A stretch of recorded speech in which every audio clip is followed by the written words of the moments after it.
मेरे भारतवासियों, आप सबको डॉक्टर दुआ का हार्दिक नमस्कार। आप सब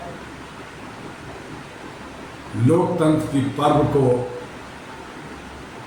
मना रहे हैं, देख रहे हैं और समझ रहे हैं। एक ऐसा पर्व जिसमें 420 कहें, बलात्कारी कहें, व्यभिचारी कहें, चोर उचक्के डाकू कहें, झूठ का पुलिंदा कहें, बतौलाबाजी करने वाले कहें, चंदाखोर कहें, ये तमाम लोग अपनी मोक्ष की प्राप्ति, अपनी मुक्ति, राजा बनने की लालसा, भोग करने की लालसा और अपने आप को भगवान के अवतार बनने की कवायद में लग करके भारत के 141 करोड़ की जनता को बेवकूफ समझ करके दर दर की भाग करके आज वोट की भीख मांग रहे हैं। अजीब दास्तान है ये। हम एक दिन जनता यानी एक दिन राजा होते हैं, हमारे कदमों में ये सारे सेवक चौकीदार लोट पोट करते हैं, पूरा अपना मार्केटिंग बाजार सजाते हैं।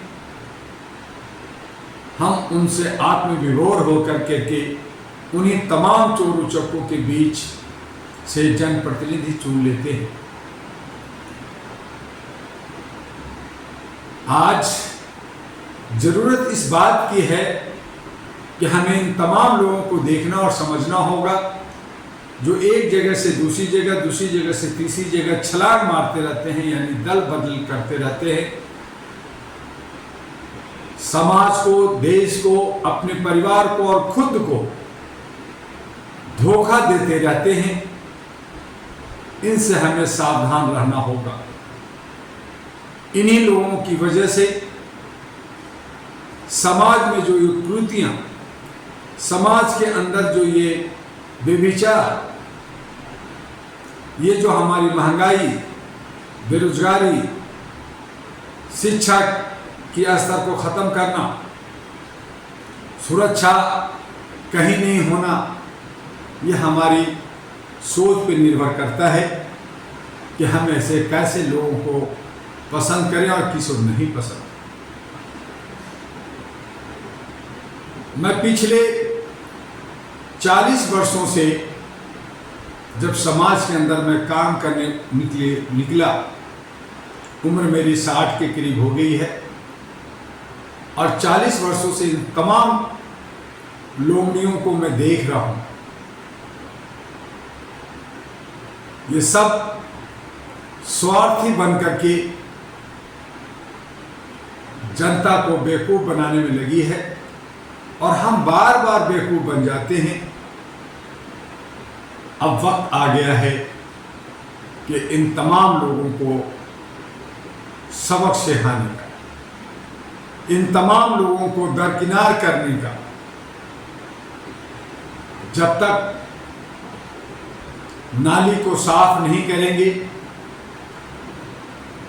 आप जो है बहुत सारे मच्छर मक्खियों के शिकार होंगे, बीमार होंगे और फिर ये आपको घेर कर करके आपके पॉकेट को खाली करेंगे। क्योंकि हॉस्पिटल,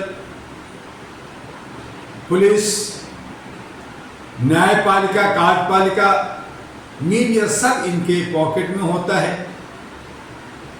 आप तड़प के रह जाएंगे अपना हक अधिकार पाने के लिए।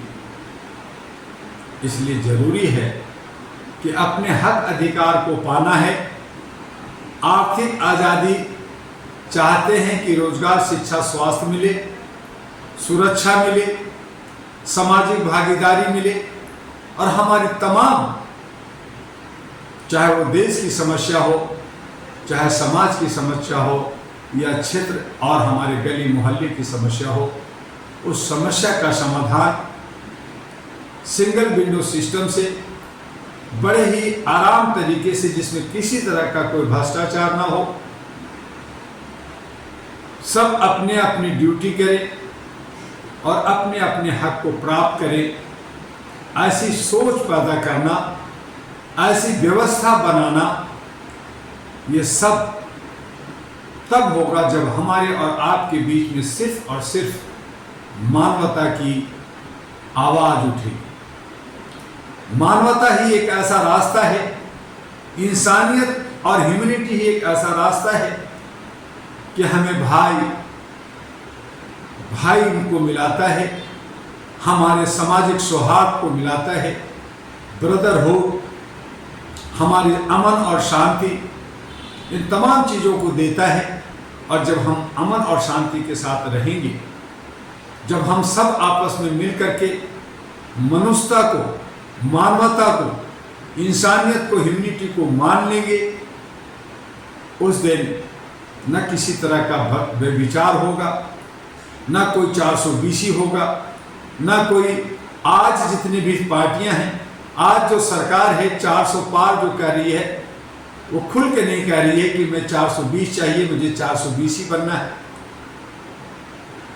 तो ऐसे लोगों को रोकना है और अपने समाज को सुंदर और खुशहाल बनाने के लिए मानवता के आधार पर ही आगे बढ़ना है। भारत सोने की चिड़िया था, सोने की चिड़िया पुनः हो सकता है। भारत ने विश्व को ज्ञान दिया, पहला यूनिवर्सिटी, विश्वविद्यालय दिया, शून्य दिया, आयुर्वेद दिया, सर्जन दिया, दवाई दिया, और जो भी आज नया टेक्नोलॉजी है, आज जो भ्रूण में बच्चे पैदा करने की, या हम कहें कि .com और बहुत सारे टेक्नोलॉजी विश्व में वो पनपा, लेकिन उसको आगे बढ़ाने में भारतीयों का ही हाथ रहा। हमारे भारत के अंदर भारतीयों को सम्मान नहीं मिला, उन्हें जो है उचित दाम नहीं मिला, उचित उनकी जो है दहाड़ी मजदूरी नहीं मिली। वो बाहर जा करके जो देश के अंदर काम करना चाहिए था वो बाहर किया, बाहर के देशों की वाहवाही हुई और हमारी थू और हम कह रहे हैं कि विश्व में डंका पीट राजा, जैसे ताली थाली पीटा गया, जैसे 1000 की नोट बंद करके 2000 की नोट लाई गई, इनकम टैक्स बढ़ाया गया, जीएसटी की मार दी गई, 2 करोड़ रोजगार के जुमलेबाजी हुआ, 15 लाख खाते में जाएगा, ये सब्ज बाग दिखाया गया। हमारे तमाम अथॉरिटी को, रेल को, एयरपोर्ट को, सबको बेच दिया गया। 141 करोड़ के जीवन को दांव पे लगा करके मौत का सौदागर बन करके चंदा लिया गया। इससे बड़ा घिनौना क्या हो सकता है? क्या ऐसे लोगों को इंडिया गेट पे, चौराहे पे खड़ा करके फांसी नहीं लगा देना चाहिए? ये आपको सोचना है। हम सब अनभक्त होकर के फिर भी जय हो का करते हैं नारा। ये जरा सोचिए कि जब आप जय हो करते हैं तो उसके पीछे का क्या मंशा है। जरा सोचिए कि जो अपने आप को सेवक, प्रधान सेवक, चौकीदार कहता है, वो आप पे कितना जुल्म कर रहा है। ये आपको ही, हम सबको सोचना है। हम सब बटे होते हैं, हम सब अपने अपने ईगो में होते हैं और इसका फायदा बंदर ले जाता है और हम देखते रह जाते हैं। आइए उसके लिए मानवता के राह पर डॉक्टर दुआ के नेतृत्व में अहरा national party, all India human rights national party जो 2009 में बनी, अब उसकी जरूरत आन पड़ी है कि पूरे भारत में अलग अलग राज्यों में जो राज्यों का चुनाव है जहां होने जा रहा है उनकी तैयारी करें और फिर जरूरत पड़ेगी तो हम सांसद या देश की चुनाव की भी बात करेंगे। लेकिन हमें परिवारवाद से, गुटबाजी से, दमन और बदमाशों से देश को मुक्ति दिलाने के लिए एक रास्ता अहरा नेशनल पार्टी मानवता के राह को मानवीय मूल्यों के आधार पर जो अहरा नेशनल पार्टी एनपी बनी है उसके साथ आइए। हम लोग कश्मीर में 90 उम्मीदवार एमएलए उतारने जा रहे हैं, बिहार में 243 उतारने जा रहे हैं, केरला में 84 उतारने जा रहे हैं, हिमाचल में 68, हरियाणा में 90 और इसी तरह से नॉर्थ ईस्ट में भी और दिल्ली के 70 सीटों पर हम लोग चुनाव की तैयारी कर रहे हैं। अगर आप अच्छे सच्चे हैं, समाज सेवक हैं, देशभक्त हैं, थोड़ा सा पैसा है तो आइए, आपका स्वागत है अहरा नेशनल पार्टी में, एनपी में। और यहाँ साफ छवि के साथ, विशुद्धता के साथ ये जितने भी परिपाटी बना रखे हैं, लोकतंत्र को अपना जोगतंत्र बना दिया है उसे बचाएं। जो संविधान को खत्म करीब करीब कर दिया गया है उसे पुनर्जागृत करें, उनको सुधारें और बेहतर तरीके से देश को संभालें।